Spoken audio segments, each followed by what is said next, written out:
नमस्कार दोस्तों। इस समय की सबसे बड़ी खबर जो है वो सामने आ रही है कि ईरान ने इजराइल पर सबसे बड़ा हमला कर दिया है। ईरान ने अब तक का सबसे बड़ा हमला इजराइल पर कर दिया है, ऐसा सूत्रों की खबर माने और मीडिया रिपोर्ट्स की माने तो ईरान ने इजराइल पर बैलिस्टिक मिसाइलों से हमला किया है और खास तौर पर अमेरिकी जो ठिकाने हैं, अमेरिकी जो बेस हैं इजराइल के अंदर, उन पर भी जो है बैलिस्टिक मिसाइलों से जो है वो हमला किया है। आज युद्ध का 12वां दिन चल रहा है। इस पर ईरान बड़ी कार्रवाई करते हुए जो है बैलिस्टिक मिसाइल दाग रहा है।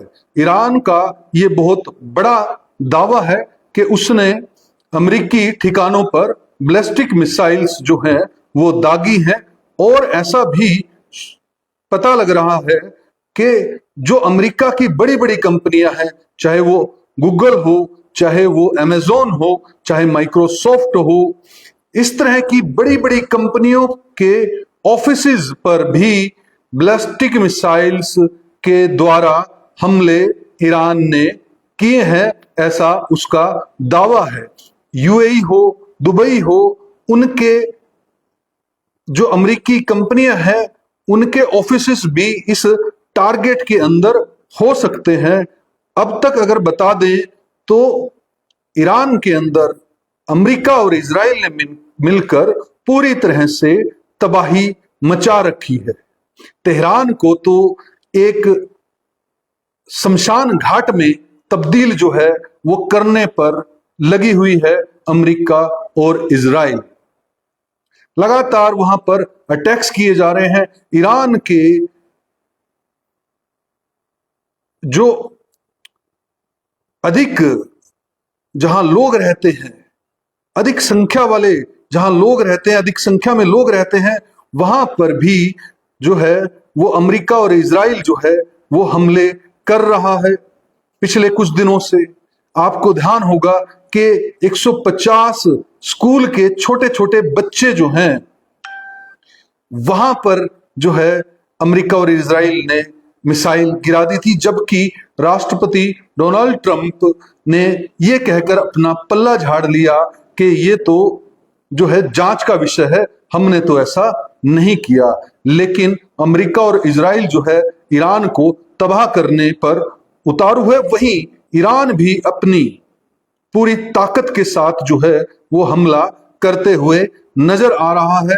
आज की ये बहुत बड़ी खबर है जिसके अंदर बैलिस्टिक मिसाइलों से ईरान जो है इजराइल पर हमला कर रहा है, जवाबी कार्रवाई कर रहा है और कई सैन्य ठिकाने जो है वो तबाह कर रहा है।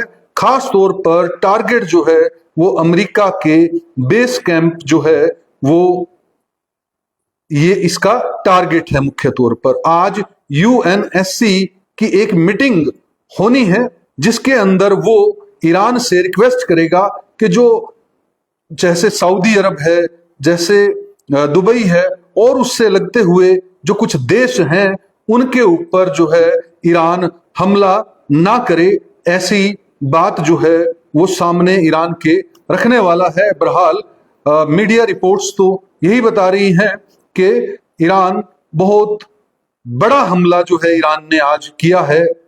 अब तक का सबसे बड़ा हमला ईरान की अगर बात माने तो अब तक का सबसे बड़ा हमला यह बताया जा रहा है। ईरान के अंदर अब तक ऐसा बताया जा रहा है कि 1360 लोगों की मौत हो चुकी है, जबकि मेरा ये मानना है कि मीडिया के अंदर एक्चुअल फिगर नहीं होती। जिस तरह से अमेरिका इजराइल ईरान पर हमला कर रहा है तो ये संख्या कई गुना ज्यादा हो सकती है, क्योंकि भीड़ भाड़ वाले इलाकों पर भी इजराइल और अमेरिका मिलकर हमला ईरान में कर रहे हैं और ईरान भी जवाबी कार्रवाई जो है वो लगातार कर रहा है।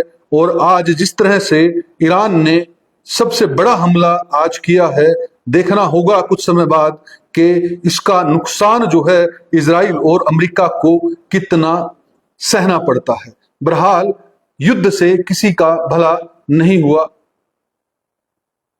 हर बार नुकसान ही होता है। इस बार भी अगर हम देखें, जैसा कि मैंने सुबह भी ये बात कही थी कि जिस तरह से भारत पर, पाकिस्तान पर और भी अलग अलग कंट्रीज पर जो है इस हमले के कारण, इस युद्ध के कारण उनको परेशानी झेलनी पड़ रही है। कहीं ना कहीं आर्थिक तौर पर नुकसान हो रहा है, कहीं ना कहीं जैसे भारत देश के अंदर जो है, अगर एलपीजी की बात करूं, आगे आने वाले समय में सीएनजी की बात करूं, और पेट्रोल का क्राइसिस जो है वो हो सकता है। लेकिन जो मासूम जाने जा रही हैं, इसका जिम्मेदार कौन है?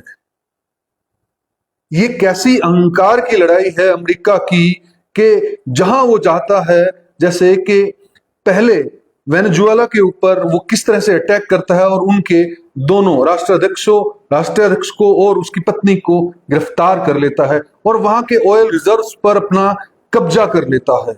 किस तरह की अहंकार की लड़ाई है कि ईरान के अंदर अगर सरकार भले ही अच्छी ना हो, लेकिन उसको बदलने के लिए अमेरिका होता कौन है कि वो किसी देश के साथ मिलकर वहां सरकार बदलने की नीयत से और वहां पर हमले करें। जिन मासूम लोगों की जान जा रही है, जिन नागरिकों की जान जा रही है, उन नागरिकों की जान की भरपाई, उन मासूम लोगों की, उन निर्दोष लोगों की जान की भरपाई आखिर कौन करने वाला है? कोई नहीं। युद्ध शायद 10, 15, 20 दिन, महीने, 2 महीने में शांत भी हो जाएगा, लेकिन जिन लोगों की जानें चली जाएंगी, उनकी जानों की भरपाई कौन करेगा? ये किस तरह का विश्व हम बना रहे हैं? ये किस तरह के अहंकारी अमेरिका एक्टिविटीज कर रहा है? किस तरह से ये हर किसी को आंख दिखा रहा है? क्यों नहीं पूरा देश, पूरा विश्व एकजुट होकर अमेरिका के खिलाफ कोई कार्रवाई नहीं करता है? क्या डोनाल्ड ट्रंप अपने सनकीपन से ग्रसित हैं?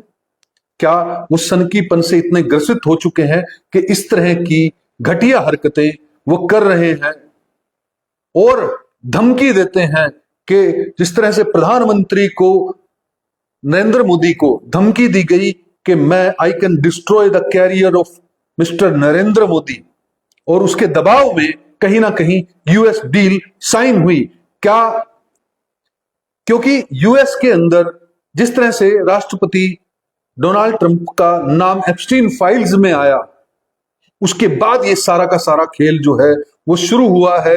क्या वो बदला लेना चाहता है वहां के लोगों के साथ? क्योंकि यूएस के लोगों को भी कहीं ना कहीं नुकसान हो रहा है, यूएस के भी कहीं ना कहीं सैनिक मारे जा रहे हैं, यूएस की को भी जो है वो आर्थिक नुकसान तो हो ही रहा है। और आज अमेरिका की ये स्थिति है कि वो कोई ना कोई ऐसा रास्ता निकालना चाह रहा है कि इस युद्ध में इजराइल को बीच में छोड़कर ही भाग जाए, भले ही धमकी वो कुछ भी दे रहा हो। दोस्तों, अभी का अपडेट मैंने आपको दिया, फिर से इस युद्ध पर आपको अपडेट देंगे। आप लोगों से अपील है कि वीडियो को लाइक और शेयर कीजिएगा और चैनल को सब्सक्राइब कीजिएगा। जय हिंद, जय भारत।